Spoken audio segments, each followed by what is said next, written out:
Армысыздар, құрметті Атақ Қоныс каналының көрермендері, тыңдармандары. Менің аты жөнім Асқар Қайырбек. Мен осы каналды жүргізіп отырғанмын. Бірақ мен бұған дейін бұл Атақ Қоныс каналы ол Мен сен ол деп аталған, оны білесіздер. Және ол Мен сен ол каналының көрермендері, ол каналдың иесі Қайролла Бәкен деген кісі. Ағамыз Қайреке ол каналда рухани болмыста жүргізген, оған дейін кітаптар оқыды.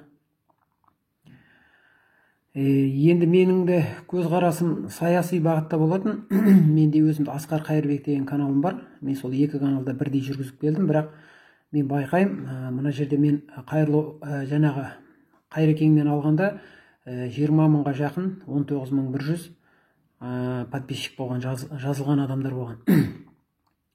Енді ол кісілердің барлығы бұл каналға жаңағы рухани бағытта жүргізілгенде жазылған кісілер ғой. Енді олар сірә менің жаңағы саяси ұстанымымды, сол бағыттағы ұстаным осы жүргізіп отқан каналға олардың көңіл толмаған болса керек, өйткені қаралым өте аз және ешкім комментарий жазбайды. Сондықтан мен көп уақытқа, біраз уақыт болды, мен ешқандай видео салмай жүрмін. Мен не істерімді білмей ойландым. Енді мен қазір ойлаймын, негізі мен негізі емшілік жолда болған адаммын. Мен енді осы ойлап отырмын, бүгіннен бастап мен сол қайтадан рухани бағытта жүргіземін бе деп бұл каналды. Осыған сіздер не айтасыздар? Егер қолдасаңыздар, мен осы Атақ Қоныс каналын рухани бағытқа қайтадан бұрам. Және негізі Атақ Қоныс деген аты айтып тұрғандай, ол жерде менде бір идея бар, бірақ мен оны әзірге соны жеткізу үшін маған қолдаушылар керек. Мен соны іздеп жатырмын. Оның да уақыты келеді. Бірақ әзірге мен өзімнің мінекей жазған кітабым бар. Мен қазір бүгін осы кітапты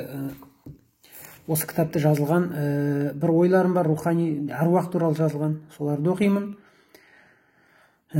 Солай рухани бағытта қайтадан алып жүремін. Осыған сіздер келісесіздер ме, құрметті Атақ Қоныс тыңдармандары, көрермендері? Не айтасыздар? Сіздер комментарий жазсаңыздар, ойларыңызды білдірсеңіздер, маған қолдау көрсетсеңіздер дұрыс болар еді. Бірақ енді мен нақты түрде шешкенім, бұл каналды мен енді бұдан былай саяси бағытта жүргізбеймін. Тек өзімнің Асқар Қайырбек атты каналым бар, мен сол жерде жүргіземін. Ал енді бұны жаңағы рухани бағытқа қайтадан бұрам. Өйткені бұл жерге жиналған адамдардың сол үшін жиналған адамдар, бұл жерге жазылғандар, подписчиктер. Осы ағайын. Егер жаңағы саяси канал керек болса, онда Асқар Қайырбек деп теріп, мен астына сілтемесін қоям, Асқар Қайырбек деп теріп, жаңағы менің саяси каналыма өтіңіздер, олай болса. Осы айтарым.